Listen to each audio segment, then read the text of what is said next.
أعوذ بالله من الشيطان الرجيم. بسم الله الرحمن الرحيم. كتب عليكم القتال وهو كره لكم وعسى أن تكرهوا شيئا وهو خير لكم وعسى أن تحبوا شيئا وهو شر لكم والله يعلم وأنتم لا تعلمون. فرض ہوئی تم پر لڑائی اور وہ بری لگتی ہے تم کو، اور شاید کہ بری لگے تم کو ایک چیز اور وہ بہتر ہو تمہارے حق میں، اور شاید تم کو بھلی لگے ایک چیز اور وہ بری ہو تمہارے حق میں، اور اللہ جانتا ہے اور تم نہیں جانتے. يسألونك عن الشهر الحرام قتال فيه قل قتال فيه كبير وصد عن سبيل الله وكفر به والمسجد الحرام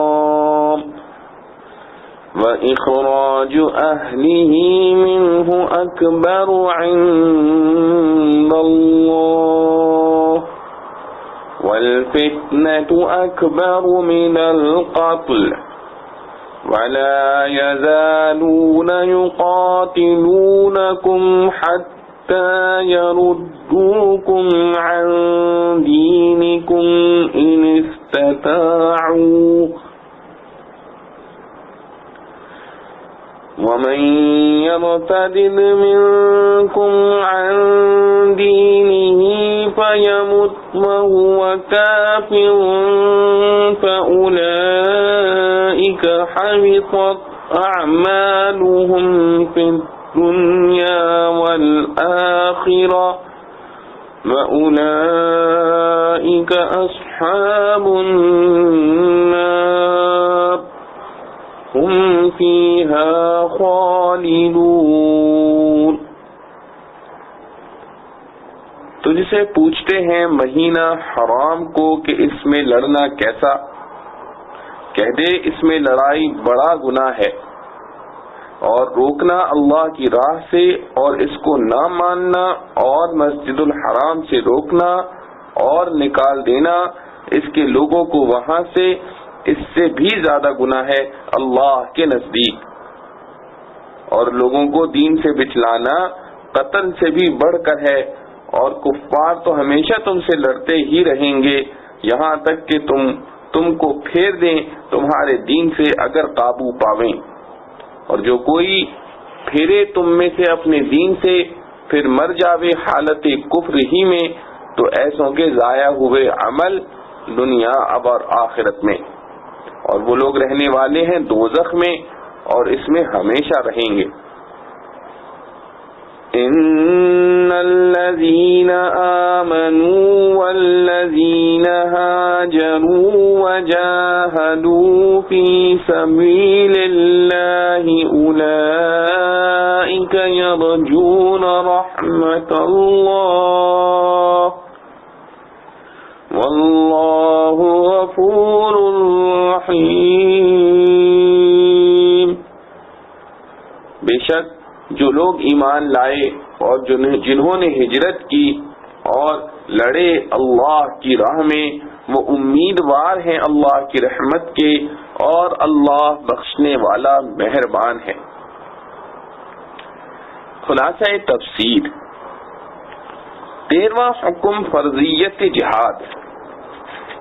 جہاد کرنا تم پر فرض کیا گیا ہے اور وہ تم کو طبعاً گناہ معلوم ہوتا ہے، اور یہ بات ممکن ہے کہ تم کسی بات کو گناہ سمجھو اور واقع میں وہ تمہارے حق میں خیر اور مصلحت ہو، اور یہ بھی ممکن ہے کہ تم کسی امر کو مرغوب سمجھو اور واقع میں وہ تمہارے حق میں باعث خرابی کا ہو، اور ہر شے کی حقیقت حال کو اللہ تعالی جانتے ہیں اور تم پورا نہیں جانتے۔ اچھے برے کا فیصلہ اپنی خواہش کی بنیاد پر نہ کرو، جو کچھ اللہ کا حکم ہو جائے اسی کو اجمالاً مصلحت سمجھ کر اس پر کاربند رہا کرو۔ 14واں حکم تحقیق قتال در شہر حرام۔ حضور پاک صلی اللہ علیہ وسلم کے چند صحابہ رضوان اللہ علیہم اجمعین کا ایک سفر میں اتفاق سے کفار کے ساتھ مقابلہ ہو گیا۔ ایک کافر ان کے ہاتھ سے مارا گیا، اور جس روز یہ قصہ ہوا رجب کی پہلی تاریخ تھی، مگر صحابہ رضوان اللہ علیہم اجمعین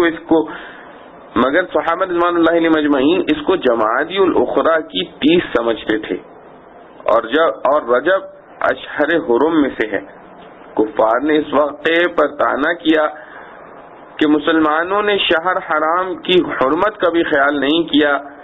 مسلمانوں کو اس کی فکر ہوئی اور حضور صلی اللہ علیہ وسلم سے پوچھا، اور بعض روایات میں ہے کہ خود بعض کفار قریش نے بھی حاضر ہو کر اعتراضاً سوال کیا، اور اس کا جواب ارشاد ہوتا ہے، لوگ آپ صلی اللہ علیہ وسلم سے شہر حرام میں قتال کرنے کے متعلق سوال کرتے ہیں۔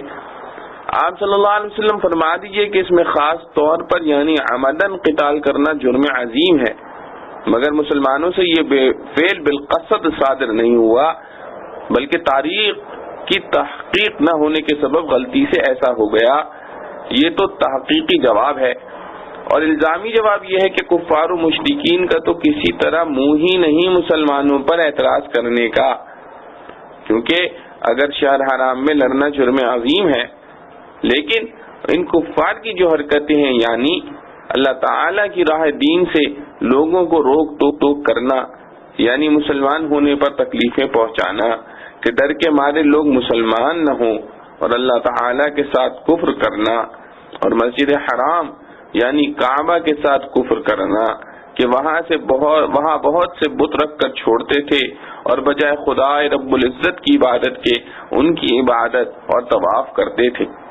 اور جو لوگ مسجد حرام کے اہل تھے یعنی رسول اللہ صلی اللہ علیہ وسلم اور دوسرے مومنین، ان کو تنگ اور پریشان کر کے اس مسجد حرام سے خارج ہونے پر مجبور کر دینا، جس سے نوبت ہجرت یعنی ترک وطن کی پہنچی، تو یہ حرکتیں شہر حرام میں قتال کرنے سے بھی زیادہ ہیں، جرم عظیم ہے اللہ تعالی کے نزدیک، کیونکہ یہ حرکت دین حق کے اندر فتنہ پردازی کرنا ہے، اور ایسی فتنہ پردازی کرنا اس قتل خاص سے جو مسلمانوں سے صادر ہوا بدر جہاں قباحت میں بڑھ کر ہے، کیونکہ اس قتل سے دین حق کو تو کوئی مضرت نہیں پہنچی، بہت سے بہت اگر کوئی جان کر کرے خود ہی گناہگار ہوگا، اور ان حرکتوں سے تو دین حق کو ضرر پہنچتا ہے کہ اس کی ترقی رکتی ہے، اور یہ کفار تمہارے ساتھ جنگ و جدال کا سلسلہ جاری ہی رکھیں گے اس غرض سے کہ اگر خدا نہ کرے قابو پاویں تو تم کو تمہارے دین اسلام سے ہی پھیر دیں۔ ان کے اس فعل سے دین کی مزاحمت ظاہر ہے۔ انجام ارتداد، اور جو شخص تم میں سے اپنے دین اسلام سے پھر جاوے، پھر کافری ہونے کی حالت میں مر جاوے، تو ایسے لوگوں کے نیک اعمال دنیا اور آخرت میں سب غارت ہو جاتے ہیں، اور یہ لوگ دوزخ میں ہمیشہ رہیں گے۔ شہر حرام میں قتال کرنے کے بارے میں مسلمانوں کو جواب مذکور سن کر گناہ نہ ہونے کا تو اطمینان ہو گیا تھا، مگر اس خیال سے دل شکستہ تھے کہ ثواب تو ہوا ہی نہ ہوگا۔ آگے اس میں تسلی کی گئی، وعدہ ثواب بر اخلاص نیت، وعدہ ثواب بر اخلاص نیت۔ حقیقتاً جو لوگ ایمان لائے ہوں اور جن لوگوں نے راہ خدا میں ترک وطن کیا ہو اور جہاد کیا ہو، ایسے لوگ تو رحمت خداوندی کے امیدوار ہوا کرتے ہیں، اور تم لوگوں میں یہ صفات علی سبیل من الخلو موجود ہیں۔ چنانچہ ایمان اور ہجرت تو ظاہر ہے، رہا اس جہاد خاص میں شبہ ہو سکتا ہے، سو چونکہ تمہاری نیت تو جہاد ہی کی تھی، لہذا ہمارے نزدیک وہ بھی جہاد ہی میں شمار ہے۔ پھر ان صفات کے ہوتے ہوئے تم کیوں نا امید ہوتے ہو اور اللہ تعالی اس غلطی کو معاف کر دیں گے اور ایمان و جہاد و ہجرت کی وجہ سے تم پر رحمت کریں گے۔ معارف و مسائل، بعض احکام جہاد۔ مسئلہ، مذکور الصدر آیات میں سے پہلی آیت میں جہاد کے فرض ہونے کا حکم ان الفاظ کے ساتھ آیا ہے، کتب علیکم القتال، یعنی تم پر جہاد فرض کیا گیا۔ ان الفاظ سے بظاہر یہ معلوم ہوتا ہے کہ جہاد ہر مسلمان پر ہر حالت میں فرض ہے۔ بعض آیات قرآنی اور رسول کریم صلی اللہ علیہ وسلم کے ارشادات سے معلوم ہوتا ہے کہ یہ فریضہ فرض عین کے طور پر ہر مسلم پر عائد نہیں، بلکہ فرض کفایہ ہے کہ مسلمانوں کی ایک جماعت اس فرض کو ادا کر دے تو باقی مسلمان سبکدوش سمجھے جائیں گے۔ ہاں کسی زمانہ یا کسی ملک میں کوئی جماعت بھی فریضہ جہاد ادا کرنے والی نہ رہے تو سب مسلمان ترک فرض کے گناہگار ہو جائیں گے۔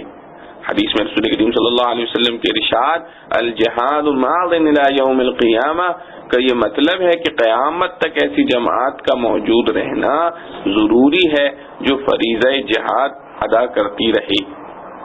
قرآن مجید کی دوسری آیت میں ارشاد ہے فضل اللہ المجاہدین باموالہم وانفسہم علی القاعدین درجہ وَكُلًّا وَعَدَ اللَّهُ الْحُسْنَى، یعنی اللہ تعالی نے مجاہدین کو تارکین جہاد پر فضیلت دی ہے اور اللہ تعالی نے دونوں سے بھلائی کا وعدہ کیا ہے، یعنی اللہ تعالی نے مجاہدین کو تارکین جہاد پر فضیلت دی ہے اور اللہ تعالی نے دونوں سے بھلائی کا وعدہ کیا ہے۔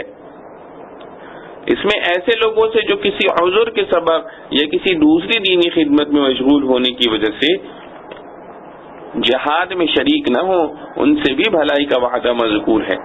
ظاہر ہے کہ اگر جہاد ہر فرد مسلم پر فرض عین ہوتا تو اس کے چھوڑنے والوں سے وعدہ حسنہ یعنی بھلائی کا وعدہ ہونے کی صورت نہ تھی۔ اسی طرح ایک دوسری آیت میں ہے فَلَوْلَا نَفَرَ مِن كُلِّ فِرْقَةٍ مِّنْهُمْ طَائِفَةً لِيَتَفَقَّهُوا فِي الدِّينِ، اور کیوں نہ نکل کھڑی ہوئی تمہاری ہر بڑی جماعت میں سے چھوٹی جماعت اس کام کے لیے کہ وہ دین کی سمجھ بوجھ حاصل کریں، اور کیوں نہ نکل کھڑی ہوئی تمہاری ہر بڑی جماعت میں سے چھوٹی جماعت اس کام کے لیے کہ وہ دین کی سمجھ بوجھ حاصل کریں۔ اس میں خود قرآن کریم نے یہ تقسیم عمل پیش فرمائی کہ کچھ مسلمان جہاد کا کام کریں اور کچھ تعلیم دین میں مشغول رہیں، اور یہ جبھی ہو سکتا ہے جبکہ جہاد فرض عین نہ ہو بلکہ فرض کفایہ۔ صحیح بخاری و مسلم کی حدیث میں ہے کہ ایک شخص نے حضرت صلی اللہ علیہ وسلم سے شرکت جہاد کی اجازت چاہی تو آپ صلی اللہ علیہ وسلم نے اس سے دریافت کیا کہ کیا تمہارے ماں باپ زندہ ہیں؟ اس نے عرض کیا کہ ہاں زندہ ہیں۔ آپ صلی اللہ علیہ وسلم نے فرمایا کہ پھر جاؤ ماں باپ کی خدمت کر کے جہاد کا ثواب حاصل کرو۔ اس سے یہ بھی معلوم ہوا کہ جہاد فرض کفایہ ہے۔ جب مسلمانوں کی ایک جماعت فریضہ جہاد کو قائم کیے ہوئے ہو تو باقی مسلمان دوسری خدمتوں اور کاموں میں لگ سکتے ہیں۔ ہاں اگر کسی وقت امام المسلمین ضرورت سمجھ کر نفیر عام کا حکم دے اور سب مسلمانوں کو شرکت جہاد کی دعوت دے تو پھر جہاد سب پر فرض عین ہو جاتا ہے۔ قرآن کریم نے سورہ توبہ میں ارشاد فرمایا یا ایھا الذین آمنوا ما لکم اذا قیل لکم انفروا فی سبیل اللہ اثاقلتم، اے مسلمانوں تمہیں کیا ہو گیا کہ جب تم سے کہا جاتا ہے کہ اللہ کی راہ میں نکلو تو تم بوجھل بن جاتے ہو۔ اے مسلمانوں، تمہیں کیا ہو گیا کہ جب تم سے کہا جاتا ہے کہ اللہ کی راہ میں نکلو تو تم بوجھل بن جاتے ہو۔ اس آیت میں اسی نفیر عام کا حکم مذکور ہے۔ اسی طرح اگر خدا نہ خواستہ کسی وقت کفار کسی اسلامی ملک پر حملہ آور ہوں اور مدافعت کرنے والی جماعت ان کی مدافعت پر پوری طرح قادر اور کافی نہ ہو، تو اس وقت بھی یہ فریضہ اس جماعت سے متعدی ہو کر پاس آنے والے سب مسلمانوں پر عائد ہو جاتا ہے، اور اگر وہ بھی عاجز ہوں تو ان کے پاس والے مسلمانوں پر، یہاں تک کہ پوری دنیا کے ہر فرد مسلم پر ایسے وقت جہاد فرض عین ہو جاتا ہے۔ قرآن مجید کی مذکورہ بالا تمام آیات کے مطالعے سے جمہور فقہاء و محدثین نے یہ حکم قرار دیا ہے کہ عام حالات میں جہاد فرض کفایہ ہے۔ مسئلہ اسی لیے جب تک جہاد فرض کفایہ ہو، اولاد کو بغیر ماں باپ کی اجازت کے جہاد میں جانا جائز نہیں۔ مسئلہ جس شخص کے ذمے کسی کا قرض ہو، اس کے لیے جب تک قرض ادا نہ کر دے اس فرض کفایہ میں حصہ لینا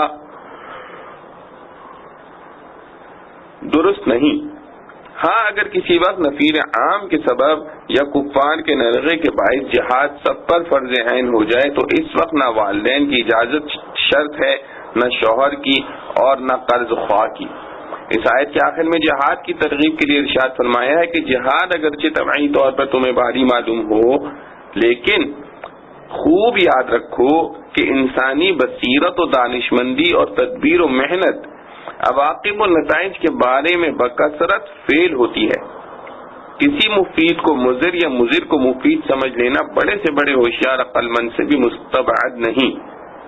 ہر انسان اگر اپنی عمر میں پیش آنے والے وقائع پر نظر ڈالے تو اپنی ہی زندگی میں اس کو بہت سے واقعات ایسے نظر پڑیں گے کہ وہ کسی چیز کو نہایت مفید سمجھ کر حاصل کر رہے تھے اور انجام کار یہ معلوم ہوا کہ وہ انتہائی مضر تھی، یا کسی چیز کو نہایت مضر سمجھ کر اس سے اجتناب کر رہے تھے اور انجام کار یہ معلوم ہوا کہ وہ نہایت مفید تھی۔ انسانی عقل و تدبیر کی رسوائی اس معاملے میں بکثرت مشاہدے میں آتی رہتی ہے۔ اس لیے فرمایا کہ جہاد و قتال میں اگرچہ بظاہر مال اور جان کا نقصان نظر آتا ہے، لیکن جب حقائق سامنے آئیں گے تو کھلے گا کہ نقصان ہرگز نقصان نہ تھا، بلکہ سراسر نفع اور دائمی رحمت کا سامان تھا۔ اشہر حرم میں قتال کا حکم۔ آیات مذکورہ میں سے دوسری آیت اس پر شاہد ہے کہ اشہر حرم یعنی 4 مہینے رجب، ذی قعدہ، ذی الحج، محرم میں قتال حرام ہے۔ اسی طرح قرآن کریم کی متعدد آیتوں میں پوری تصریح کے ساتھ اشہر حرم میں قتال کی ممانعت آئی ہے۔ مثلا منها 4 حرم ذلك الدین القیم، اور حجت الوداع کے مشہور و معروف خطبے میں رسول اللہ صلی اللہ علیہ وسلم نے فرمایا 4 حرم 3 متوالیات ورجب مضر۔ ان آیات و روایت سے ثابت ہوتا ہے کہ مذکورہ 4 مہینوں میں قتال حرام ہے اور یہ حرمت ہمیشہ کے لیے ہے۔ امام تفسیر عطا بن ابی رباح رحمۃ اللہ تعالی علیہ قسم کھا کر فرماتے تھے کہ یہ حکم ہمیشہ کے لیے باقی ہے، اور بھی متعدد حضرات تابعین اس حکم کو ثابت غیر منسوخ قرار دیتے ہیں، مگر جمہور فقہا کے نزدیک اور بقول جساس عام فقہا و امصار کے مسلک پر یہ حکم منسوخ ہے۔ اب کسی مہینے میں قتال ممنوع نہیں۔ اب رہا یہ سوال کہ اس کا ناسخ کون سی آیت ہے۔ اس میں فقہا کے مختلف اقوال ہیں۔ بعض نے فرمایا کہ آیت کریمہ قاتل المشرکین کافہ اس کی ناسخ ہے، اور اکثر حضرات نے آیت فَاقْتُلُوا الْمُشْرِكِينَ حَيْثُ وَجَدتُّمُوهُمْ حرمتموہم کو ناسخ قرار دیا ہے، اور لفظ حیض کو اس جگہ زمانے کے معنی میں لیا ہے کہ مشرکین کو جس مہینے اور جس زمانے میں پاؤ قتل کر دو۔ اور بعض حضرات نے فرمایا کہ اس حکم کا ناسخ رسول اللہ صلی اللہ علیہ وسلم کا اپنا عمل ہے کہ خود آپ نے طائف کا محاصرہ اشہر حرم میں فرمایا، اور حضرت عامر اشعری کو اشہر حرم ہی میں اوطاس کے جہاد کے لیے بھیجا۔ اسی بنا پر عامہ فقہا اس حکم کو منسوخ قرار دیتے ہیں۔ جساس نے فرمایا وہ قول فقہاء الامصار۔ روح المعانی نے اسی آیت کے تحت میں اور بیضاوی نے سورہ برات کے پہلے رکوع کی تفسیر میں اشہر حرم میں حرمت قتال کے منسوخ ہونے پر اجماع امت نقل کیا ہے بیان القرآن۔ مگر تفسیر مظہری میں مذکورہ تمام دلائل کا جواب یہ دیا ہے کہ اشہر حرم کی حرمت کی تصریح خود اس آیت میں موجود ہے، جس کو آیت السیف کہا جاتا ہے، یعنی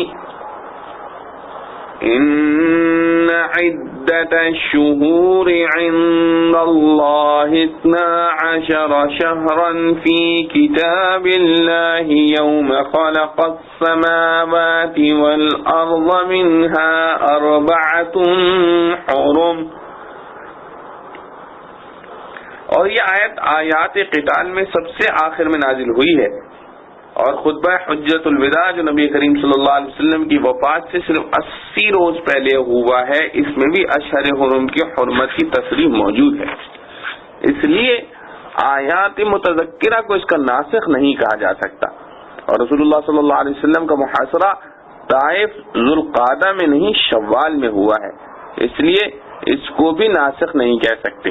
البتہ یہ کہا جا سکتا ہے کہ اشہر حرم میں قتال کی حرمت متعلقہ جو مذکورہ آیات سے معلوم ہوتی ہے، اس میں سے وہ صورت مستثنیٰ کر دی گئی ہے کہ خود کفار ان مہینوں میں مسلمانوں سے قتال کرنے لگیں تو جوابی حملہ اور دفاع مسلمانوں کے لیے بھی جائز ہے۔ اتنے حصے کو منسوخ کہا جا سکتا ہے جس کی تصریح اس آیت میں ہے الشہر الحرام بالشہر الحرام۔ تو خلاصہ یہ ہوا کہ ابتداءً قتال تو ان مہینوں میں ہمیشہ کے لیے حرام ہے، مگر جب کفار ان مہینوں میں حملہ آور ہوں تو مدافعانہ قتال کی مسلمانوں کو بھی اجازت ہے، جیسا کہ امام جساس رحمۃ اللہ علیہ نے بروایت حضرت جابر رضی اللہ عنہ بن عبداللہ رضی اللہ عنہ نقل کیا ہے کہ رسول اللہ صلی اللہ علیہ وسلم کسی شہر حرام میں اس وقت تک قتال نہ کرتے تھے جب تک قتال کی ابتدا کفار کی طرف سے نہ ہو جائے۔ انجام ارتداد۔ آیت مذکورہ یسألونک عن الشہر الحرام کے آخر میں مسلمان ہونے کے بعد کفر و ارتداد اختیار کرنے کا یہ حکم ذکر فرمایا ہے کہ حبطت اعمالهم فی الدنیا والآخرہ، یعنی ان لوگوں کے اعمال دنیا و آخرت میں سب غارت ہو جائیں گے۔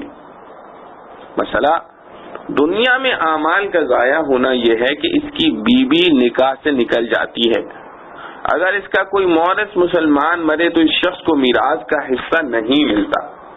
حالت اسلام میں نماز روزہ جو کچھ کیا تھا سب کل عدم ہو جاتا ہے۔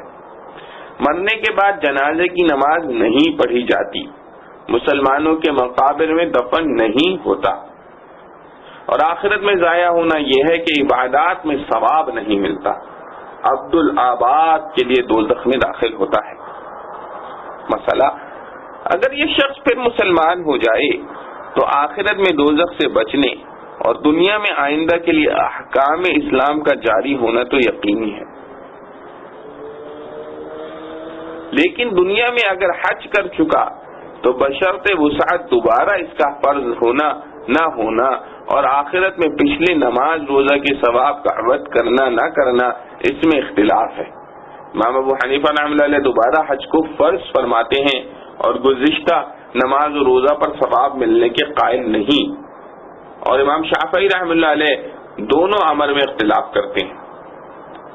مسئلہ لیکن جو کافر اصلی ہو اور اس حالت میں کوئی نیک کام کرے تو اس کا ثواب معلق رہتا ہے، اگر کبھی اسلام لے آیا سب پر ثواب ملتا ہے، اور اگر کفر پر مر گیا تو سب بیکار ہو جاتا ہے۔ حدیث میں اسلمت علی ما اسلفت من خیر اسی معنی میں وارد ہے۔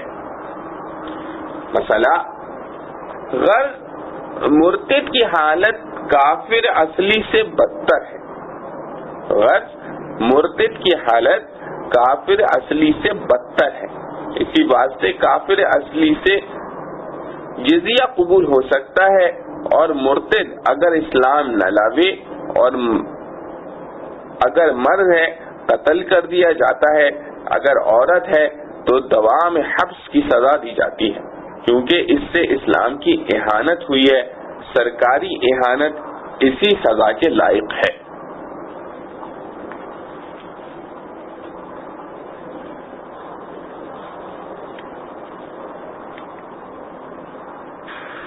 يسألونك عن الخمر والميسر قل فيهما إثم كبير ومنافع للناس قل فيهما إثم كبير ومنافع للناس وإثمهما أكبر من نفعهما۔ تجھ سے پوچھتے ہیں حکم شراب کا اور جوئے کا، کہہ دے ان دونوں میں بڑا گناہ ہے اور فائدہ بھی لوگوں کو، اور ان کا گناہ بہت بڑا ہے ان کے فائدے سے۔ تجھ سے پوچھتے ہیں حکم شراب کا اور جوئے کا، کہہ دے ان دونوں میں بڑا گناہ ہے اور فائدے بھی لوگوں کو، اور ان کا گناہ بہت بڑا ہے ان کے فائدے سے۔ خلاصہ تفسیر، 15واں حکم متعلقہ شراب و قمار۔ لوگ آپ صلی اللہ علیہ وسلم سے شراب اور قمار کی نسبت دریافت کرتے ہیں۔ آپ صلی اللہ علیہ وسلم فرما دیجئے کہ ان دونوں چیزوں کے استعمال میں گناہ کی بڑی بڑی باتیں بھی پیدا ہو جاتی ہیں، اور لوگوں کو بعض فائدے بھی ہیں، اور وہ گناہ کی باتیں ان فائدوں سے زیادہ بڑھی ہوئی ہیں، اس لیے دونوں قابل ترک ہیں۔ معارف و مسائل۔ صحابہ کرام رضوان اللہ علیہم اجمعین کے سوالات اور ان کے جوابات کا جو سلسلہ اس صورت میں بیان ہو رہا ہے، اس میں یہ آیت بھی ہے، اس میں شراب اور جوئے کے متعلق صحابہ کرام رضوان اللہ علیہم اجمعین کا سوال اور اللہ تعالی جل شأنہ کی طرف سے جواب ہے۔ یہ دونوں مسئلے نہایت اہم ہیں، اسی لیے کسی قدر تفصیل کے ساتھ ان کی پوری حقیقت اور احکام سنیے۔ حرمت شراب اور اس کے متعلقہ احکام۔ ابتداء اسلام میں عام رسوم جاہلیت کی طرح شراب خوری بھی عام تھی۔ جب رسول کریم صلی اللہ علیہ وسلم ہجرت کر کے مدینہ تشریف لائے تو اہل مدینہ میں بھی شراب اور قمار یعنی جوا کھیلنے کا رواج تھا۔ عام لوگ تو ان دونوں چیزوں کے صرف ظاہری فوائد کو دیکھ کر ان پر فریفتہ تھے، ان کے اندر جو بہت سے مفاسد اور خرابیاں ہیں ان کی طرف نظر نہیں تھی، لیکن عادت اللہ یہ بھی ہے کہ ہر قوم اور ہر خطے میں کچھ عقل والے بھی ہوتے ہیں جو طبیعت پر عقل کو غالب رکھتے ہیں۔ کوئی طبعی خواہش اگر عقل کے خلاف ہو تو وہ اس خواہش کے پاس نہیں جاتے۔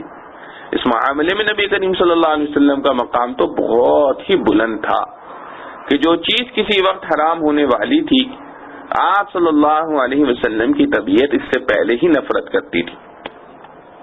صحابہ کرام رضوان اللہ علیہ مجمعین میں بھی کچھ ایسے حضرات تھے جنہوں نے حلال ہونے کے زمانے میں بھی کبھی شراب کو ہاتھ نہیں لگایا۔ مدینہ طیبہ پہنچنے کے بعد چند حضرات صحابہ رضوان اللہ علیہ مجمعین کو ان کے مفاسد کا زیادہ احساس ہوا۔ حضرت فاروق اعظم رضی اللہ عنہ اور معاذ بن جبل رضی اللہ عنہ اور چند انصاری صحابہ رضوان اللہ علیہ مجمعین اسی احساس کی بنا پر حضرت صلی اللہ علیہ وسلم کی خدمت میں حاضر ہوئے اور عرض کیا کہ شراب اور قمار انسان کی عقل کو بھی خراب کرتے ہیں اور مال بھی برباد کرتے ہیں۔ ان کے بارے میں آپ صلی اللہ علیہ وسلم کا کیا ارشاد ہے؟ اس سوال کے جواب میں آیت مذکورہ نازل ہوئی. یہ پہلی آیت ہے جس میں شراب اور جوئے سے مسلمانوں کو روکنے کا ابتدائی قدم اٹھایا گیا. اس آیت میں بتلایا گیا ہے کہ شراب اور جوئے میں اگرچہ لوگوں کے کچھ ظاہری فوائد ضرور ہیں، لیکن ان دونوں میں گناہ کی بڑی بڑی باتیں پیدا ہو جاتی ہیں جو ان کے منافع اور فوائد سے بڑی ہوئی ہیں، اور گناہ کی باتوں سے وہ چیزیں مراد ہیں جو کسی گناہ کا سبب بن جائیں. مثلا شراب میں سب سے بڑی خرابی یہ ہے کہ عقل و ہوش زائل ہو جاتا ہے، جو تمام کمالات اور شرف انسانی کا اصل اصول ہے، کیونکہ عقل ہی ایک ایسی چیز ہے جو انسانوں کو برے کاموں سے روکتی ہے. جب وہ نہ رہی تو ہر برے کام کے لیے راستہ ہموار ہو گیا. اس آیت میں صاف طور پر شراب کو حرام تو نہیں کہا گیا، مگر اس کی خرابیاں اور مفاسد بیان کر دیے گئے کہ شراب کی وجہ سے انسان بہت سے گناہوں اور خرابیوں میں مبتلا ہو سکتا ہے. گویا اس کے ترک کرنے کے لیے ایک قسم کا مشورہ دیا گیا ہے. یہی وجہ ہے کہ اس آیت کے نازل ہونے کے بعد صحابہ کرام رضوان اللہ علیہم اجمعین تو اس مشورے ہی کو قبول کر کے اسی وقت شراب کو چھوڑ بیٹھے، اور بعض نے یہ خیال کیا کہ اس آیت نے شراب کو حرام تو نہیں کیا بلکہ مفاسد دینی اس کا سبب بننے کی وجہ سے اس کو سبب گناہ قرار دیا ہے. ہم اس کا اہتمام کریں گے کہ وہ مفاسد واقع نہ ہوں، تو پھر شراب میں کوئی حرج نہیں، اس لیے پیتے رہے. یہاں تک کہ ایک روز یہ واقعہ پیش آیا کہ حضرت عبد الرحمن بن عوف رضی اللہ عنہ نے صحابہ کرام رضوان اللہ علیہم اجمعین میں سے چند اپنے دوستوں کی دعوت کی. کھانے کے بعد حسب دستور شراب پی گئی. اسی حال میں نماز مغرب کا وقت آ گیا. سب نماز کے لیے کھڑے ہو گئے تو ایک صاحب کو امامت کے لیے آگے بڑھایا. انہوں نے نشے کی حالت میں جو تلاوت شروع کی تو سورہ قل یا ایھا الکافرون کو غلط پڑھا. اس پر شراب سے روکنے کے لیے دوسرا قدم اٹھایا گیا اور یہ آیت نازل ہوئی، یا ایھا الذین آمنوا لا تقربوا الصلاة وانتم سکارى، یعنی اے ایمان والو تم نشے کی حالت میں نماز کے پاس نہ جاؤ. یعنی اے ایمان والو تم نشے کی حالت میں نماز کے پاس نہ جاؤ. اس میں خاص اوقات نماز کے اندر شراب کو قطعی طور پر حرام کر دیا گیا، باقی اوقات میں اجازت رہی. جن حضرات صحابہ رضوان اللہ علیہم اجمعین نے پہلی آیت نازل ہونے کے وقت شراب کو نہ چھوڑا تھا، اس آیت کے نازل ہونے کے وقت شراب کو مطلقاً ترک کر دیا کہ جو چیز انسان کو نماز سے روکے اس میں کوئی خیر نہیں ہو سکتی. جب نشے کی حالت میں نماز کی ممانعت ہو گئی تو ایسی چیز کے پاس نہ جانا چاہیے جو انسان کو نماز سے محروم کرتے.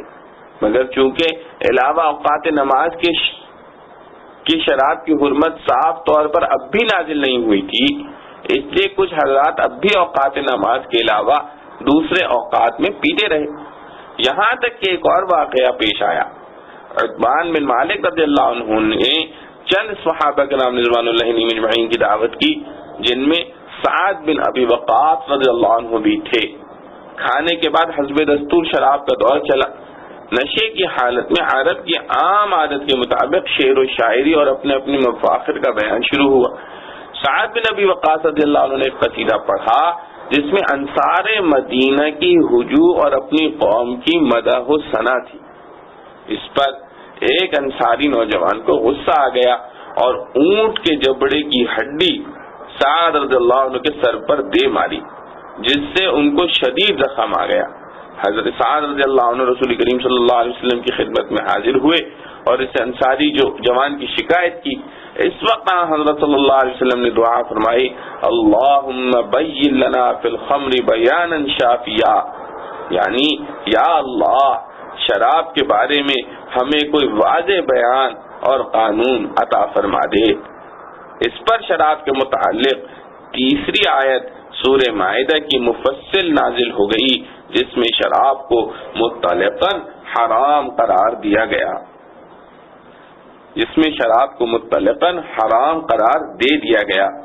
آیت میں ہے، آیت یہ ہے، یا ایھا الذین آمنوا انما الخمر والمیسر والانصاب والازلام رجس من عمل الشیطان فاجتنبوه لعلکم تفلحون. انما يريد الشيطان ان يوقع بينكم العداوة والبغضاء في الخمر والميسر ويصدكم عن ذكر الله وعن الصلاة وَيَصُدَّكُمْ عَنْ ذِكْرِ اللَّهِ وَعَنِ الصَّلَاةِ فَهَلْ أَنْتُمْ مُنْتَهُونَ.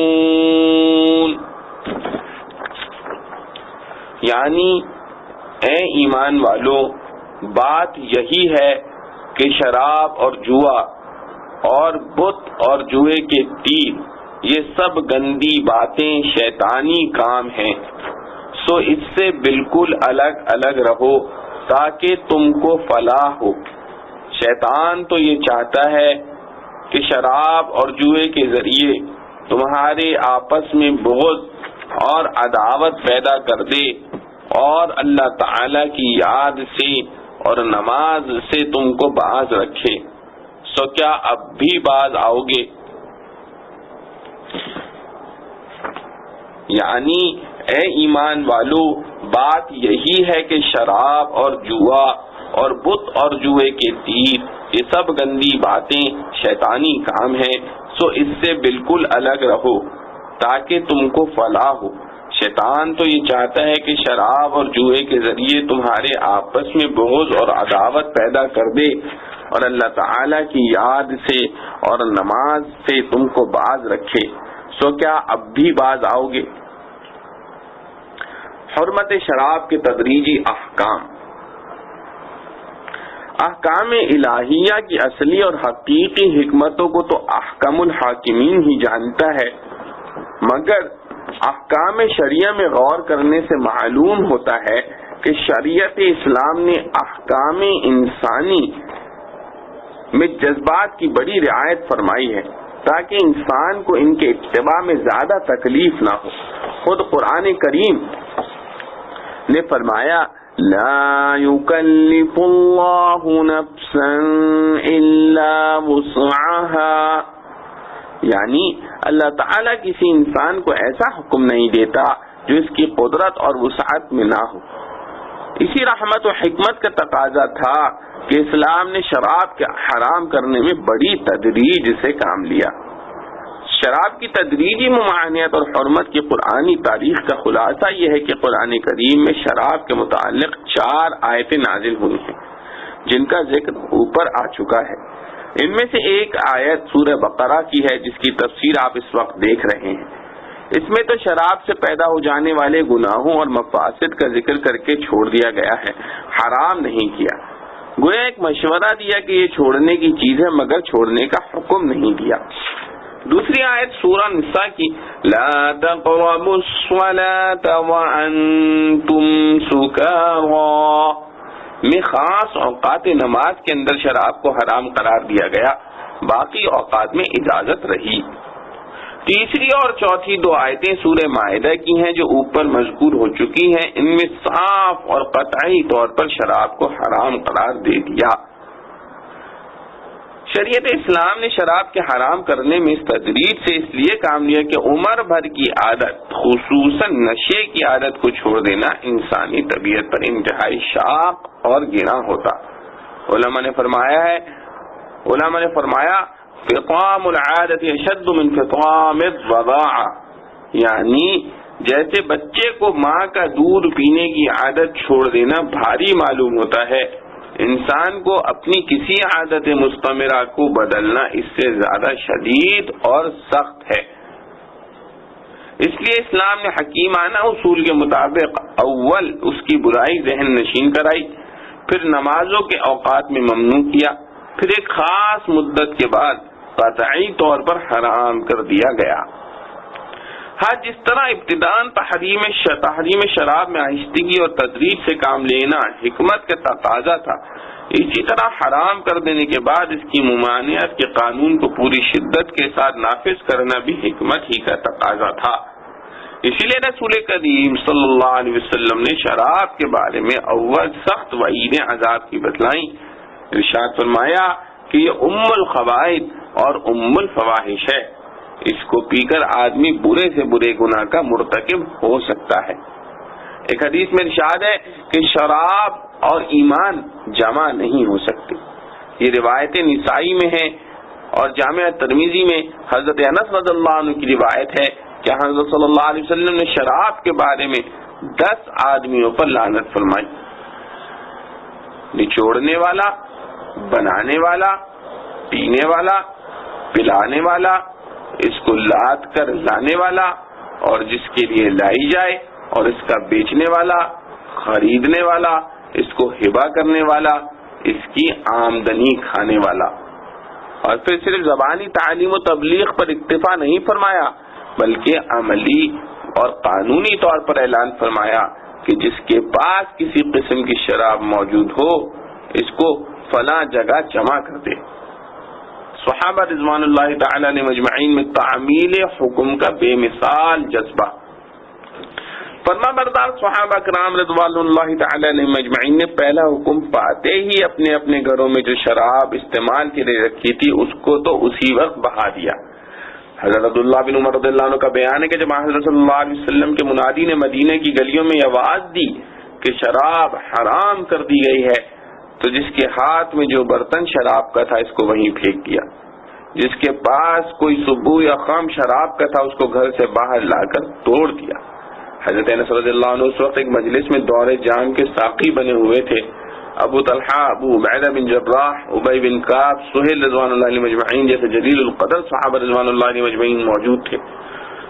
منادی کی آواز کان میں پڑتے ہی سب نے کہا کہ اب یہ شراب سب گرا دو، اس کے جام و ثبوت توڑ دو۔ بعض روایات میں ہے کہ اعلان حرمت کے وقت جس کے ہاتھ میں جام شراب لبوں تک پہنچا ہوا تھا اس نے وہیں سے اس کو پھینک دیا۔ مدینہ میں اس روز شراب اس طرح بہ رہی تھی جیسے بارش کی رو کا پانی، اور مدینہ کی گلیوں میں عرصہ دراز تک یہ حالت رہی کہ جب بارش ہوتی تو شراب کی بو اور رنگ مٹی میں نکھر آتا تھا۔ جس وقت ان کو یہ حکم ملا کہ جس کے پاس کسی قسم کی شراب ہو وہ فلاں جگہ جمع کر دے، اس وقت صرف وہ ذخیرے کچھ رہ گئے تھے جو مال تجارت کی حیثیت سے بازار میں تھے۔ ان کو فرما بردار صحابہ کرام رضوان اللہ علیہ مجمعین نے بلا تعمل مقررہ جگہ پر جمع فرما دیا۔ حضرت صلی اللہ علیہ وسلم بنفس نفیس تشریف لے گئے اور اپنے ہاتھ سے شراب کے بہت سے مشکینوں کو چاک کر دیا اور باقی دوسرے صحابہ کرام رضوان اللہ علیہ مجمعین کے حوالے کر کے چاک کرا دیا۔ ایک صحابی رضی اللہ تعالیٰ عنہ جو شراب کی تجارت کرتے تھے اور ملک شام سے شراب درآمد کیا کرتے تھے، اتفاقاً اس زمانے میں ابھی ساری رقم جمع کر کے ملک شام سے شراب لینے کے لیے گئے ہوئے تھے، اور جب یہ تجارتی مال لے کر واپس ہوئے تو مدینہ میں داخل ہونے سے پہلے ہی ان کو اعلان حرمت کی خبر مل گئی۔ جانثار صحابی رضی اللہ عنہ نے اپنے پورے سرمایے اور محنت کی حاصلات کو جس سے بڑے نفع کی امید لیے آ رہے تھے، اعلان حرمت سن کر اسی جگہ ایک پہاڑی پر ڈال دیا اور خود رسول اللہ صلی اللہ علیہ وسلم کی خدمت میں حاضر ہوئے اور سوال کیا کہ اب میرے اس مال کے متعلق کیا حکم ہے اور مجھ کو کیا کرنا چاہیے۔ حضرت صلی اللہ علیہ وسلم نے فرمان خداوندی کے مطابق حکم دیا کہ سب مشکینوں کو چاک کر کے شراب بہا دو۔ فرما بردار محب خدا و رسول صلی اللہ علیہ وسلم نے بلا کسی جھجک کے اپنے ہاتھ سے اپنا پورا سرمایہ زمین پر بہا دیا۔ یہ بھی ایک اسلام کا معجزہ اور صحابہ کرام رضوان اللہ علیہ مجمعین کی حیرت انگیز و بے مثال اطاعت ہے جو اس واقعے میں ظاہر ہوئی کہ جس چیز کی عادت ہو جائے سب جانتے ہیں کہ چھوڑنا سخت دشوار ہے، اور یہ حضرات بھی اسی کے ایسے عادی تھے کہ تھوڑی دیر اس سے صبر کرنا دشوار تھا۔ ایک حکم الہی اور فرمان نبوی صلی اللہ علیہ وسلم نے ان کی عادات میں ایسا عظیم الشان انقلاب برپا کر دیا کہ اب یہ شراب اور جوئے سے ایسے ہی متنفر تھے جیسے اس سے پہلے ان کے عادی تھے۔ اسلامی سیاست اور عام ملکی سیاستوں کا فرق عظیم۔ مذکورہ آیات پھر واقعات میں حرمت شراب کے حکم پر مسلمانوں کے عمل کا ایک نمونہ سامنے آ گیا ہے، جس کو اسلام کا معجزہ کہو یا پیغمبرانہ تربیت کا بے مثال اثر یا اسلامی سیاست کا لازمی نتیجہ کہ نشے کی عادت جس کے چھوڑنے کا انتہائی دشوار ہونا ہر شخص کو معلوم ہے، اور عرب میں اس کا رواج اس حد تک پہنچا ہوا تھا کہ چند گھنٹے اس کے بغیر صبر نہیں کر سکتے تھے۔ وہ کیا چیز تھی جس نے ایک ہی اعلان کی آواز کان میں پڑتے ہی ان سب کے مزاجوں کو بدل ڈالا؟ ان کی عادتوں میں وہ انقلاب پیدا کر دیا کہ اب سے چند منٹ پہلے جو چیز انتہائی مرغوب بلکہ زندگی کا سرمایہ تھی، وہ چند منٹ کے بعد انتہائی مبغوض اور فحش و ناپاک ہو گئی۔ اس کے بالمقابل آج کی ترقی یافتہ سیاست کی ایک مثال کو سامنے رکھ لیجئے کہ اب سے چند سال پہلے امریکہ کے ماہرین صحت اور سماجی مصلحین نے جب شراب نوشی کی بے شمار اور انتہائی مہلک خرابیوں کو محسوس کر کے ملک میں شراب نوشی کو قانوناً ممنوع کرنا چاہا، تو اس کے لیے اپنے نشر و اشاعت کے منہ نئے سے نئے ذرائع جو اس ترقی یافتہ سیاست کا بڑا کمال سمجھے جاتے ہیں، سبھی شراب نوشی کے خلاف ذہن ہموار کرنے پر لگا دیے۔ سینکڑوں اخبارات اور رسائل اس کی خرابیوں پر مشتمل ملک میں لاکھوں کی تعداد میں شائع کیے گئے۔ پھر امریکی دستور میں ترمیم کے امتناع شراب کا قانون نافذ کیا گیا، مگر ان سب کا اثر جو کچھ امریکہ میں آنکھوں نے دیکھا اور وہاں کے ارباب سیاست کی رپورٹوں سے دنیا کے سامنے آیا، وہ یہ تھا کہ اس ترقی یافتہ اور تعلیم یافتہ قوم نے اس ممانعت قانونی کے زمانے میں عام زمانوں کی نسبت بہت زیادہ شراب استعمال کی، یہاں تک کہ مجبور ہو کر حکومت کو اپنا قانون منسوخ کرنا پڑا۔ عرب مسلمانوں اور موجودہ ترقی یافتہ امریکنوں کے حالات و معاملات کا یہ عظیم فرق تو ایک حقیقت اور واقعہ ہے جس کا کسی کو انکار کرنے کی گنجائش نہیں۔ یہاں غور کرنے کی بات یہ ہے کہ اس عظیم الشان فرق کا اصلی سبب اور راز کیا ہے۔ ذرا سا غور کریں تو معلوم ہو جائے گا کہ شریعت اسلام نے صرف قانون کو قوم کی اصلاح کے لیے کبھی کافی نہیں سمجھا، بلکہ قانون سے پہلے ان کی ذہنی تربیت کی اور عبادت و ذہارت اور فکر آخرت کے کیمیاوی نسخے سے ان کے مزاجوں میں ایک بڑا انقلاب لا کر ایسے افراد پیدا کر دیے جو رسول صلی اللہ علیہ وسلم کی آواز پر اپنی جان و مال آبرو سب کچھ قربان کرنے کے لیے تیار ہو جائیں۔ مکی زندگی کے پورے دور میں یہی افراد سازی کا کام ریاضتوں کے ذریعے ہوتا رہا۔ جب جانثاروں کی جماعت تیار ہو گئی، اس وقت قانون جاری کیا گیا۔ ذہنوں کو ہموار کرنے کے لیے تو امریکہ نے بھی اپنے بے مثال ذرائع استعمال کرنے میں کوئی کوتاہی نہیں کی۔ ان کے سامنے سب کچھ تھا مگر فکر آخرت نہیں تھی، اور مسلمانوں کے رگ و پے میں فکر آخرت سمائی ہوئی تھی۔ کاش آج بھی ہمارے عقلاء اس نسخہ کیمیا کو استعمال کر کے دیکھیں تو دنیا کو امن و سکون نصیب ہو جائے۔ شراب کے مفاسد اور فوائد میں موازنہ۔ اس آیت میں شراب اور قمار دونوں کے متعلق قرآن کریم نے بتلایا ہے کہ ان دونوں میں کچھ مفاسد بھی ہیں اور کچھ فوائد بھی، مگر اس کے مفاسد فوائد سے بڑھے ہوئے ہیں، اس لیے ضرورت ہے کہ اس پر نظر ڈالی جائے کہ ان کے فوائد کیا ہیں اور مفاسد کیا۔ پھر یہ کہ فوائد سے زیادہ مفاسد ہونے کی کیا وجوہ ہے۔ آخر میں چند فقہی ضابطے بیان کیے جائیں گے جو اس آیت سے مستفاد ہوتے ہیں۔ پہلے شراب کو لے لیجئے۔ اس کے فوائد تو عام لوگوں میں مشہور و معروف ہیں کہ اس سے لذت و فرحت حاصل ہوتی ہے اور وقتی طور پر قوت میں اضافہ ہو جاتا ہے، رنگ صاف ہو جاتا ہے، مگر ان حقیر وقتی فوائد کے مقابلے میں اس کے مفاسد اتنے کثیر، وسیع اور گہرے ہیں کہ شاید کسی دوسری چیز میں اتنے مفاسد اور مضرات نہ ہوں گے۔ بدن انسانی پر شراب کے مضرات یہ ہیں کہ وہ رفتہ رفتہ معدے کے فعل کو فاسد کر دیتی ہے، بدن انسانی پر شراب کے مضرات یہ ہیں کہ وہ رفتہ رفتہ معدے کے فعل کو فاسد کر دیتی ہے، کھانے کی خواہش کم کر دیتی ہے، چہرے کی حیت بگاڑ دیتی ہے، پیٹ بڑھ جاتا ہے۔ مجموعی حیثیت سے تمام قوا پر یہ اثر ہوتا ہے۔ جو ایک جرمن ڈاکٹر نے بیان کیا ہے کہ جو شخص شراب کا عادی ہو، 40 سال کی عمر میں اس کے بدن کی ساخت ایسی ہو جاتی ہے جیسے 60 سالہ بوڑھے کی۔ وہ جسمانی اور قوت کے اعتبار سے سٹھیائے ہوئے بوڑھوں کی طرح ہو جاتا ہے۔ اس کے علاوہ شراب جگر اور گردوں کو خراب کر دیتی ہے۔ سل کی بیماری شراب کا خاص اثر ہے۔ یورپ کے شہروں میں سل کی کثرت کا بڑا سبب شراب ہی کو بتلایا جاتا ہے۔ وہاں کے بعض ڈاکٹروں کا قول ہے کہ یورپ میں آدھی اموات مرض سل میں ہوتی ہیں اور آدھی دوسرے امراض میں، اور اس بیماری کی کثرت یورپ میں اسی وقت سے ہوئی جب سے وہاں شراب کی کثرت ہوئی۔ یہ تو شراب کی جسمانی اور بدنی مضرتیں ہیں۔ اب عقل پر اس کی مضرت کو تو ہر شخص جانتا ہے، مگر صرف اتنا ہی جانتے ہیں کہ شراب پی کر جب تک نشہ رہتا ہے اس وقت تک عقل کام نہیں کرتی۔ لیکن اہل تجربہ اور ڈاکٹروں کی تحقیق یہ ہے کہ نشے کی عادت خود قوت عاقلہ کو بھی ضعیف کر دیتی ہے، جس کا اثر ہوش میں آنے کے بعد بھی رہتا ہے۔ بعض اوقات جنون تک اس کی نوبت پہنچ جاتی ہے۔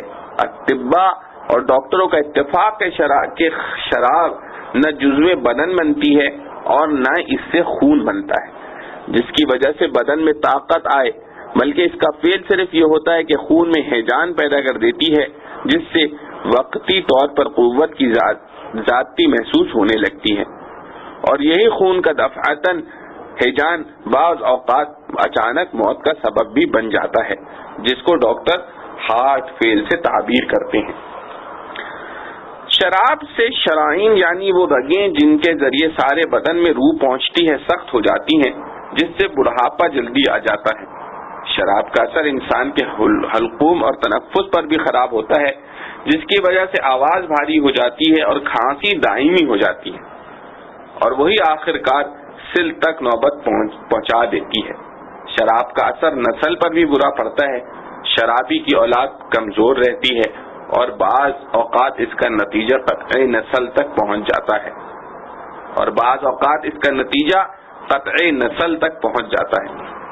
یہ بات یاد رکھنے کے قابل ہے کہ شراب پینے کے ابتدائی حالت میں بظاہر انسان اپنے جسم میں چستی اور چالاکی اور قوت محسوس کرتا ہے، اسی لیے بعض لوگ جو اس میں مبتلا ہوتے ہیں وہ ان طبی حقائق کا انکار کرتے ہیں، لیکن انہیں معلوم ہونا چاہیے کہ شراب کا یہ زہر ایسا زہر ہے جس کا اثر تدریجی طور پر ظاہر ہونا شروع ہوتا ہے، اور کچھ عرصے کے بعد یہ سب مضرتیں مشاہدے میں آ جاتی ہیں جن کا ذکر کیا گیا ہے۔ شراب کا ایک بڑا مفسدہ تمدنی یہ ہے کہ وہ اکثر لڑائی جھگڑے کا سبب بنتی ہے، اور پھر یہ بغض و عداوت دور تک انسان کو نقصان پہنچاتی ہے۔ شریعت اسلام کی نظر میں یہ مفسدہ سب سے بڑا ہے، اس لیے قرآن نے سورہ مائدہ میں خصوصیت کے ساتھ اس مفسدے کا ذکر فرمایا ہے، انما يريد الشيطان ان يوقع بينكم العداوة والبغضاء في الخمر والميسر، یعنی شیطان چاہتا ہے کہ شراب اور جوئے کے ذریعے تمہارے آپس میں بغض و عداوت پیدا کر دے۔ شراب کا ایک مفسدہ یہ بھی ہے کہ مدہوشی کے عالم میں بعض اوقات آدمی اپنا پوشیدہ راز بیان کر ڈالتا ہے، جس کی مضرت اکثر بڑی تباہ کن ہوتی ہے، خصوصاً وہ اگر کسی حکومت کا ذمہ دار آدمی ہے، اور راز بھی حکومت کا راز ہے جس کے اظہار سے پورے ملک میں انقلاب آ سکتا ہے، اور ملکی سیاست اور جنگی مسالے سب برباد ہو جاتے ہیں۔ ہوشیار جاسوس ایسے مواقع کے منتظر رہتے ہیں۔ شراب کا ایک مفسدہ یہ بھی ہے کہ وہ انسان کو ایک کھلونا بنا دیتی ہے، جس کو دیکھ کر بچے بھی ہنستے ہیں، کیونکہ اس کا کلام اور اس کی حرکات سب غیر متوازن ہو جاتی ہیں۔ شراب کا ایک عظیم تر مفسدہ یہ ہے کہ وہ ام الخبائث ہے، انسان کو تمام برے سے برے جرائم پر آمادہ کر دیتی ہے۔ زنا اور قتل اکثر اس کے نتائج ہوتے ہیں، اور یہی وجہ ہے کہ عام شراب خانے زنا اور قتل کے اڈے ہوتے ہیں۔ یہ شراب کی جسمانی مضرتیں ہیں، اور اس کی روحانی مضرت تو ظاہر ہی ہے کہ نشے کی حالت میں نہ نماز ہو سکتی ہے، نہ اللہ کا ذکر، نہ اور کوئی عبادت۔ اس لیے قرآن کریم میں شراب کی مضرت کے بیان میں فرمایا وَيَصُدَّكُمْ عَنْ ذِكْرِ اللَّهِ وَعَنِ الصَّلَاةِ، یعنی شراب تم کو ذکر اللہ اور نماز سے روکتی ہے۔ اب مالی مضرت اور نقصان کا حال سنیے، جس کو ہر شخص جانتا ہے۔ کسی بستی میں اگر ایک شراب خانہ کھل جاتا ہے تو وہ پوری بستی کی دولت کو سمیٹ لیتا ہے۔ اس کی قسمیں بے شمار ہیں، اور بعض اقسام تو بے حد گراں ہیں۔ بعض اعداد و شمار لکھنے والوں نے صرف ایک شہر میں شراب کا مجموعی خرچہ پوری مملکت فرانس کے مجموعی خرچے کے برابر بتلایا ہے۔ یہ شراب کے دینی، دنیاوی، جسمانی اور روحانی مفاسد کی مختصر فہرست ہے، جس کو رسول کریم صلی اللہ تعالی علیہ وآلہ وسلم نے ایک کلمے میں ارشاد فرمایا ہے کہ وہ ام الخبائث ہے، کہ وہ ام الخبائث یا ام الفواحش ہے۔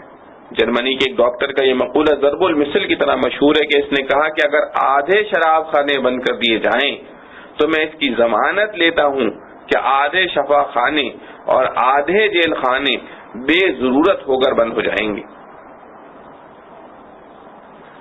علامہ طنطاوی رحمۃ اللہ علیہ نے اپنی کتاب الجواہر میں اس سلسلے کی چند اہم معلومات لکھی ہیں، ان میں سے بعض یہاں نقل کی جاتی ہیں۔ ایک فرانسیسی محقق ہنری اپنی کتاب خواتر و سوانح فی الاسلام میں لکھتے ہیں، بہت زیادہ مہلک ہتھیار جس سے اہل مشرق کی بیخ کنی کی گئی، اور وہ دو دھاری تلوار جس سے مسلمانوں کو قتل کیا گیا، یہ شراب تھی۔ ہم نے الجزائر کے لوگوں کے خلاف یہ ہتھیار آزمایا، لیکن ان کی اسلامی شریعت ہمارے راستے میں رکاوٹ بن کر کھڑی ہو گئی، اور وہ ہمارے اس ہتھیار سے متاثر نہیں ہوئے، اور نتیجہ یہ نکلا کہ ان کی نسل بڑھتی ہی چلی گئی۔ یہ لوگ ہمارے اس تحفے کو قبول کر لیتے جس طرح کہ ان کے ایک منافق قبیلے نے اس کو قبول کر لیا ہے، تو یہ بھی ہمارے سامنے ذلیل و خوار ہو جاتے۔ آج جن لوگوں کے گھروں میں ہماری شراب کے دور چل رہے ہیں، وہ ہمارے سامنے اتنے حقیر و ذلیل ہو گئے ہیں کہ سر نہیں اٹھا سکتے۔ ایک انگریز قانون دان بنتام لکھتے ہیں کہ اسلامی شریعت کی بے شمار خوبیوں میں سے ایک خوبی یہ ہے، اسلامی شریعت کی بے شمار خوبیوں میں سے ایک خوبی یہ بھی ہے کہ اس میں شراب حرام ہے۔ ہم نے دیکھا کہ جب افریقہ کے لوگوں نے اسے استعمال کرنا شروع کیا تو ان کی نسلوں میں پاگل پن سرایت کرنے لگا، اور جو یورپ کے جن لوگوں کو اس کا چسکا لگ گیا ان کی بھی عقلوں میں تغیر آنے لگا۔ لہذا افریقہ کے لوگوں کے لیے بھی اس کی ممانعت ہونی چاہیے، اور یورپین لوگوں کو بھی اس پر شدید سزائیں دینی چاہیے۔ غرض جس بھلے مانس نے بھی ٹھنڈے دل سے غور کیا، وہ بے اختیار پکار اٹھا کہ یہ رجس ہے، شیطانی عمل ہے، زہر ہے، تباہی اور بربادی کا ذریعہ ہے۔ اس ام الخبائث سے باز آ جاؤ۔ فَهَلْ أَنْتُمْ مُنْتَهُونَ۔ شراب کی حرمت و ممانعت کے متعلق قرآن کریم کی 4 آیتوں کا بیان اوپر آ چکا ہے۔ سورہ نحل میں ایک جگہ اور بھی نشے کی چیزوں کا ذکر ایک دوسرے انداز سے آیا ہے۔ مناسب معلوم ہوتا ہے کہ اس کو بھی یہاں ذکر کر دیا جائے تاکہ شراب و نشہ کے متعلق تمام قرآنی ارشادات مجموعی طور پر سامنے آ جائیں۔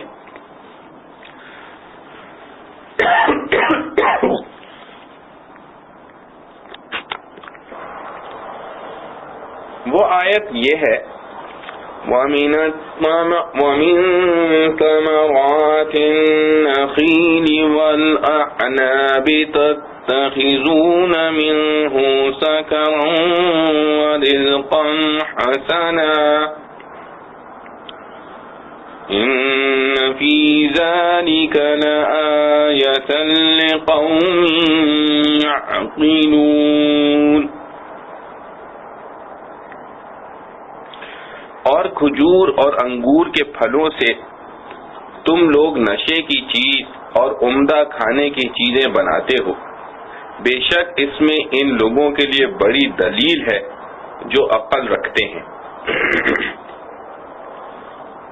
اور کھجور اور انگور کے پھلوں سے تم لوگ نشے کی چیز اور عمدہ کھانے کی چیزیں بناتے ہو، بے شک اس میں ان لوگوں کے لیے بڑی دلیل ہے جو عقل رکھتے ہیں۔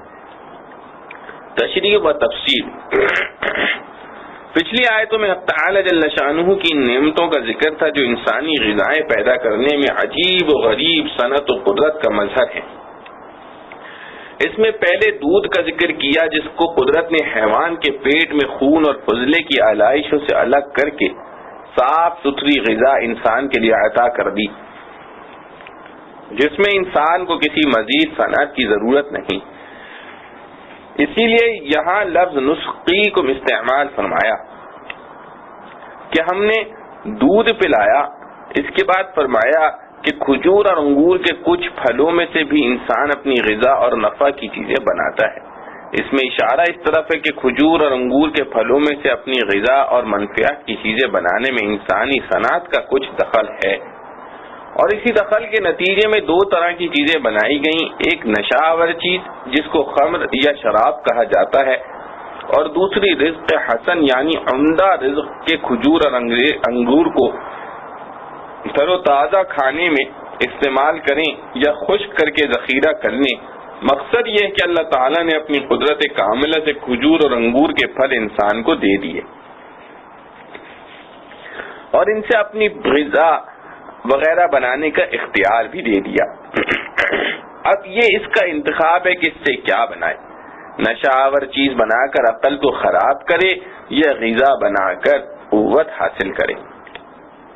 اس تفسیر کے مطابق اس آیت سے نشہ آور شراب کے حلال ہونے پر کوئی استدلال نہیں ہو سکتا، کیونکہ یہاں مقصود قدرت کے عطیات اور ان کے استعمال کی مختلف صورتوں کا بیان ہے جو ہر حال میں نعمت خدا بندی ہے، جیسے تمام غذائیں اور انسانی منفعت کی چیزیں کہ ان کو بہت سے لوگ ناجائز طریقوں پر بھی استعمال کرتے ہیں، مگر کسی کے غلط استعمال سے اصل نعمت ہونے سے نہیں نکل جاتی۔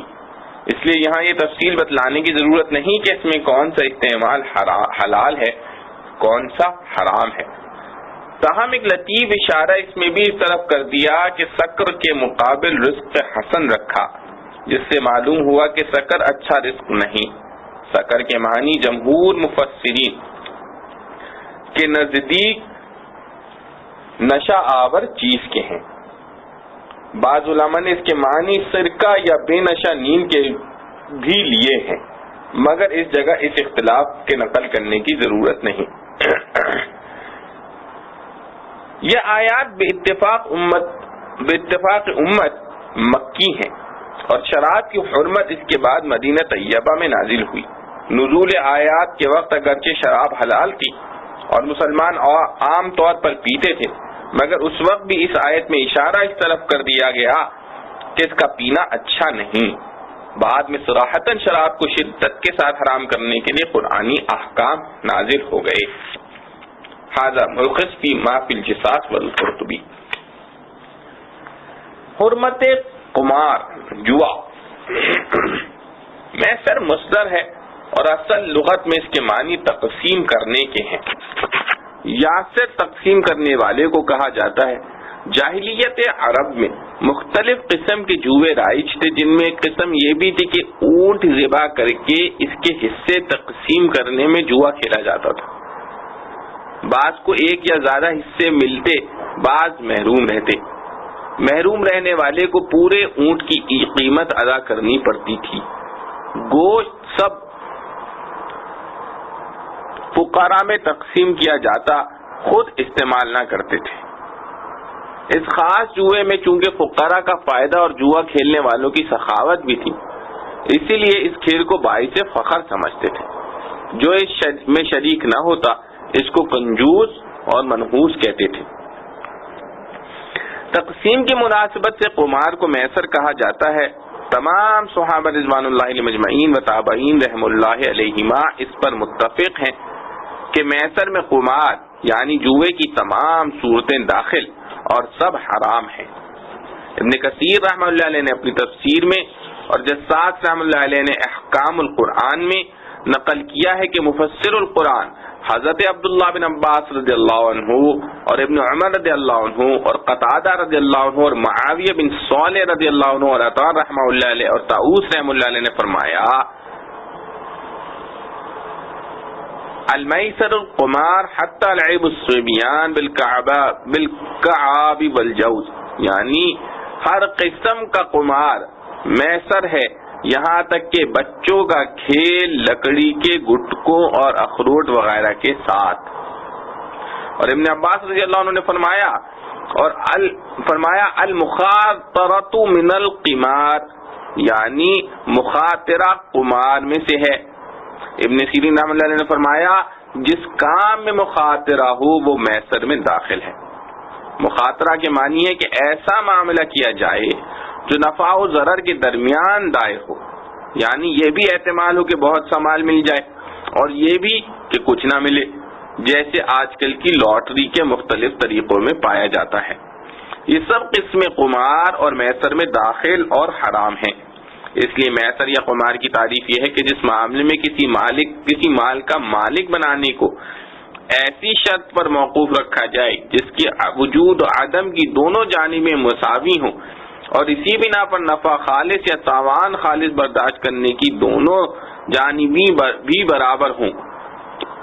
مثلا یہ بھی احتمال ہے کہ زید پر تاوان پڑ جائے اور یہ بھی ہے کہ عمر پر پڑ جائے۔ اس کی جتنی قسمیں اور صورتیں پہلے زمانے میں رائج تھیں یا آج رائج ہیں یا آئندہ پیدا ہوں، وہ سب میسر اور قمار اور جوا کہلائے گا۔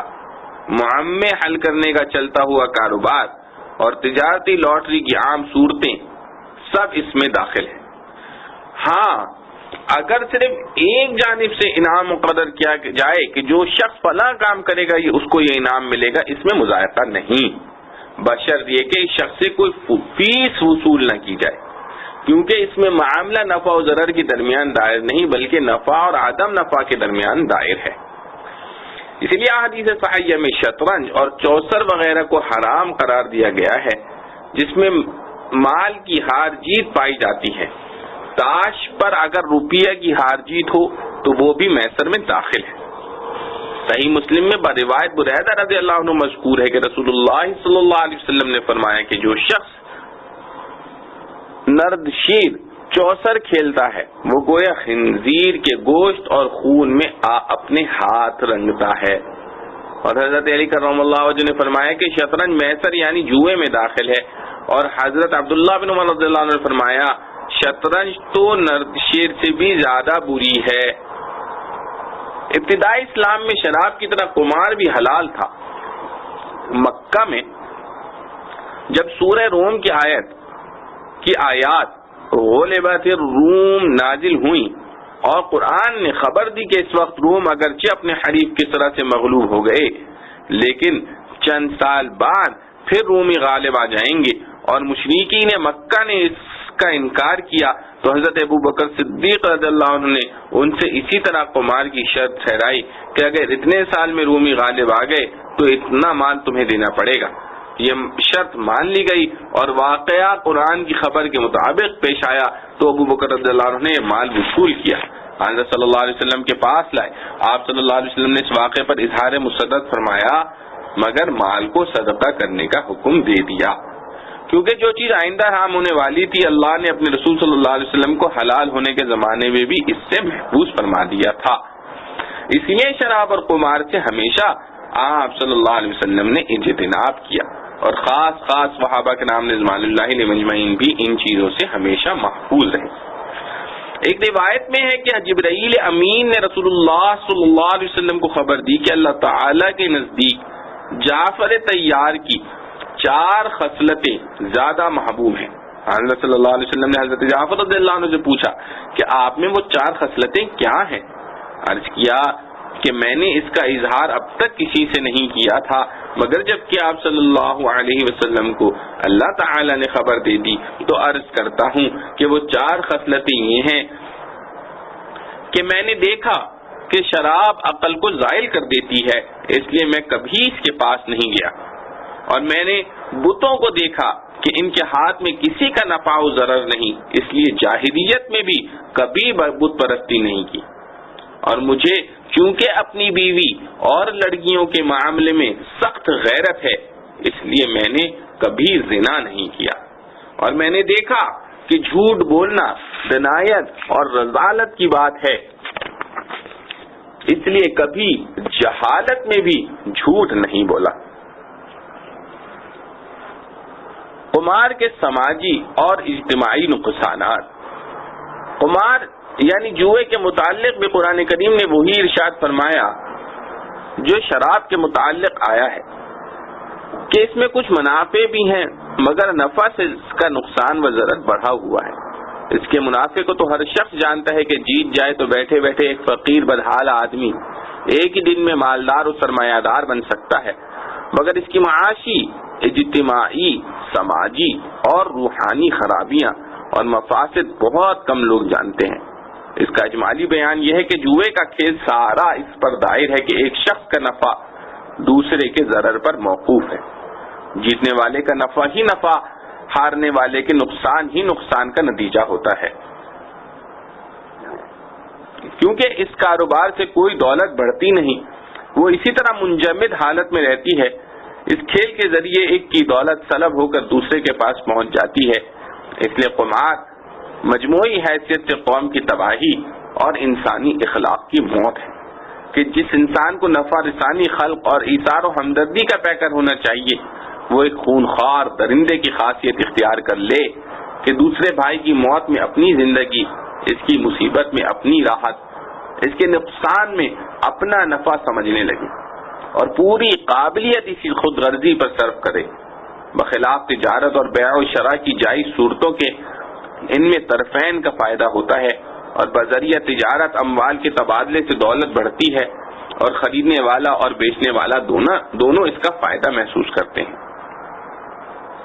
ایک بھاری نقصان جوئے میں یہ ہے کہ اس کا عادی اصل کمائی اور کسب سے عادتاً محروم ہو جاتا ہے، کیونکہ اس کی خواہش یہی رہتی ہے کہ بیٹھے بٹھائے ایک شرط لگا کر دوسرے کا مال چند منٹ میں حاصل کرے، جس میں نہ کوئی محنت ہے نہ مشقت۔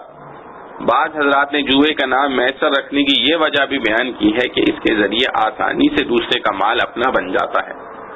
جوئے کا معاملہ اگر دو چار آدمیوں کے درمیان دائر ہو تو اس میں بھی مذکورہ مضرتیں بالکل نمایاں نظر آتی ہیں، لیکن اس نئے دور میں جس کو بعض سطحی نظر والے انسان عاقبت نااندیشی سے ترقی کا دور کہتے ہیں، جیسے شراب کی نئی نئی قسمیں اور نئے نئے نام رکھ لیے گئے، سود کی نئی نئی قسمیں اور نئے نئے اجتماعی طریقے بینکنگ کے نام سے ایجاد کر لیے گئے، اسی طرح قمار اور جوئے کی بھی ہزاروں قسمیں چل گئیں، جن میں بہت سی قسمیں ایسی اجتماعی ہیں کہ قوم کا تھوڑا تھوڑا روپیہ جمع ہوتا ہے اور جو نقصان ہوتا ہے وہ ان سب پر تقسیم ہو کر نمایاں نہیں رہتا، اور جس کو یہ رقم ملتی ہے اس کا فائدہ نمایاں ہوتا ہے۔ اس لیے بہت سے لوگ اس کے شخصی نفع کو دیکھتے ہیں لیکن قوم کے اجتماعی نقصان پر دھیان نہیں دیتے، اس لیے ان کا خیال ان نئی قسموں کے جواز کی طرف چلا جاتا ہے، حالانکہ اس میں وہ سب مضرتیں موجود ہیں جو دو چار آدمیوں کے جوئے میں پائی جاتی ہیں۔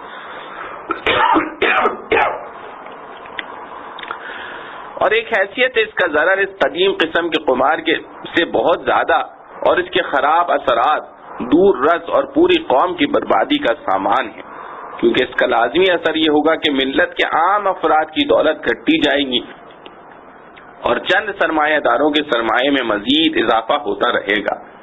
اس کا لازمی نتیجہ یہ ہوگا کہ پوری قوم کی دولت سمٹ کر محدود افراد اور محدود خاندانوں میں مرتکز ہو جائے گی، جس کا مشاہدہ سٹہ بازار اور قمار کی دوسری قسموں میں روزمرہ ہوتا رہتا ہے۔ اور اسلامی معاشیات کا اہم اصول یہ ہے کہ ہر ایسے معاملے کو حرام قرار دیا جس کے ذریعے دولت پوری ملت سے سمٹ کر چند سرمایہ داروں کے حوالے ہو سکے۔ قرآن کریم نے اس کا اعلان خود تقسیم دولت کا اصول بیان کرتے ہوئے اس طرح فرما دیا ہے کَإِ لَا يَكُونَ دُولَةً بَيْنَ الْأَغْنِيَاءِ مِنْكُمْ، یعنی مال فیہ کی تقسیم مختلف طبقوں میں کرنے کا جو اصول قرآن نے مقرر کیا ہے، اس کا منشا یہ ہے کہ دولت سمٹ کر صرف سرمایہ داروں میں جمع نہ ہو جائے۔ قمار یعنی جوئے کی خرابی یہ بھی ہے کہ شراب کی طرح قمار بھی آپس میں لڑائی جھگڑے اور فتنہ و فساد کا سبب ہوتا ہے۔ ہارنے والے کو طبعی طور پر جیت جانے والے سے نفرت اور عداوت پیدا ہوتی ہے، اور یہ تمدن و معاشرت کے لیے سخت مہلک چیز ہے۔ اس لیے قرآن کریم نے خاص طور پر اس مفسدے کو ذکر فرمایا ہے، انما يريد الشيطان ان يوقع بينكم العداوة والبغضاء في الخمر والميسر ويصدكم عن ذكر الله وعن الصلاة۔ شیطان تو یہی چاہتا ہے کہ شراب اور جوئے کے ذریعے تمہارے آپس میں عداوت اور بغض و نفرت پیدا کر دے اور تم کو اللہ کے ذکر اور نماز سے روک دے۔ اسی طرح قمار کا ایک لازمی اثر یہ ہے کہ شراب کی طرح آدمی اس میں مست ہو کر ذکر اللہ اور نماز سے غافل ہو جاتا ہے، اور شاید یہی وجہ ہے کہ قرآن کریم نے شراب اور قمار کو ایک ہی جگہ ایک انداز سے ذکر فرمایا ہے کہ معنوی طور پر قمار کا بھی ایک نشہ ہوتا ہے، اور جو آدمی کو اس کے بھلے برے کی فکر سے غافل کر دیتا ہے۔ مذکورہ آیت میں بھی ان دونوں چیزوں کو جمع کر کے دونوں کے یہ مفاسد ذکر فرمائے ہیں کہ وہ آپس کی عداوت و بغض کا سبب بنتی ہیں اور ذکر اللہ اور نماز سے مانع بن جاتی ہیں۔ قمار کی ایک اصولی خرابی یہ بھی ہے کہ یہ باطل طریقے پر دوسرے لوگوں کا مال ہضم کرنے کا ایک طریق ہے کہ بغیر کسی معقول معاوضے کے دوسرے بھائی کا مال لے لیا جاتا ہے۔ اسی کو قرآن کریم نے ان الفاظ میں منع فرمایا ہے، لا تأکلوا اموالکم بینکم بالباطل، لوگوں کے مال باطل طریقے پر مت کھاؤ۔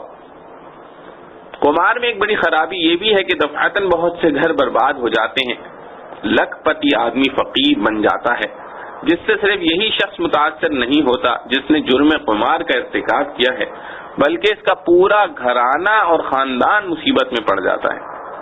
اور اگر غور کیا جائے تو پوری قوم اس سے متاثر ہوتی ہے، کیونکہ جن لوگوں نے اس کی مالی ساکھ کو دیکھ کر اس سے معاہدے اور معاملات کیے ہوئے ہیں یا قرض دیے ہوئے ہیں، وہ اب دیوالیہ ہو جائے گا، تو ان سب پر اس کی بربادی کا اثر پڑنا لازمی ہے۔ قمار میں ایک مفسدہ یہ بھی ہے کہ اس سے انسان کی قوت عمل سست ہو کر وہمی منافع پر لگ جاتی ہے، اور وہ بجائے اس کے کہ اپنے ہاتھ یا دماغ کی محنت سے کوئی دولت بڑھاتا رہے، اس کی فکر اس بات میں معصور ہو کر رہ جاتی ہے کہ کسی طرح دوسرے کی کمائی پر اپنا قبضہ جمائے۔ یہ مختصر فہرست ہے قمار کے مفاسد کی، جن سے نہ صرف اس جرم کا مرتکب متاثر ہوتا ہے بلکہ اس کے سب متعلقین اہل و عیال اور پوری قوم متاثر ہوتی ہے۔ اسی لیے قرآن کریم نے فرمایا وَإِثْمُهُمَا أَكْبَرُ مِن نَّفْعِهِمَا، یعنی شراب و قمار کے مفاسد ان کے نفع سے زیادہ ہیں، یعنی شراب و قمار کے مفاسد ان کے نفع سے زیادہ ہیں۔ چند فقہی ضابطے اور فوائد۔ اس آیت میں شراب اور قمار کے بعض فوائد کو تسلیم کرتے ہوئے ان سے رکنے کی ہدایت فرمائی گئی ہے، جس سے ایک اہم نتیجہ یہ نکل آیا کہ کسی چیز یا کسی کام میں کچھ دنیاوی منافع ہونا اس کے منافع نہیں ہے کہ اس کو شرعاً حرام قرار دیا جائے، کیونکہ جس طرح محسوسات میں اس دوا اور غذا کو مضر کہا جاتا ہے کہ جس کی مضرتیں بنسبت اس کے فوائد کے زیادہ سخت ہوں، ورنہ یوں تو دنیا کی کوئی بری سے بری چیز بھی منافع سے خالی نہیں۔ زہر قاتل میں، سانپ اور بچھو میں، درندوں میں کتنے فوائد ہیں، لیکن مجموعی حیثیت سے ان کو مضر کہا جاتا ہے اور ان کے پاس جانے سے بچنے کی ہدایت کی جاتی ہے۔ اسی طرح معنوی اعتبار سے جن کاموں کے مفاسد ان کے منافع سے زیادہ ہوں، شرعاً ان کو حرام کر دیا جاتا ہے۔ چوری، ڈاکہ، زنا، اغوا، دھوکہ، فریب وغیرہ تمام جرائم میں کون سا جرم ایسا ہے جس میں کوئی فائدہ نہیں؟ کیونکہ اگر یہ بالکل بے فائدہ ہوتے تو کوئی عقل و ہوش والا انسان ان کے پاس نہ جاتا۔ حالانکہ ان سب جرائم میں کامل وہی لوگ ہوتے ہیں جو ہوشیاری اور عقل مندی میں معروف سمجھے جاتے ہیں۔ اس سے ہی معلوم ہوا کہ فوائد تو کچھ نہ کچھ تمام جرائم میں ہیں، مگر چونکہ ان کی مضرت فائدے سے بڑی ہوئی ہے، اس لیے کوئی عقل مند انسان ان کو مفید اور جائز نہیں کہتا۔ شریعت اسلام نے شراب اور جوئے کو اسی اصول کے تحت حرام قرار دیا کہ اس کے فوائد سے زیادہ مفاسد اور دینی اور دنیاوی مضرتیں ہیں۔ ایک اور فقہی ضابطہ اس آیت سے یہ بھی معلوم ہوا کہ جلب منفعت سے دفع مضرت مقدم ہے، یعنی ایک کام کے ذریعے کچھ فائدہ بھی حاصل ہوتا ہے اور ساتھ ہی کوئی مضرت بھی پہنچتی ہے، تو مضرت سے بچنے کے لیے اس منفعت کو چھوڑ دینا ہی ضروری ہوتا ہے۔ ایسی منفعت کو نظر انداز کر دیا جاتا ہے جو مضرت کے ساتھ حاصل ہو۔ وآخر دعوانا ان الحمد للہ رب العالمین۔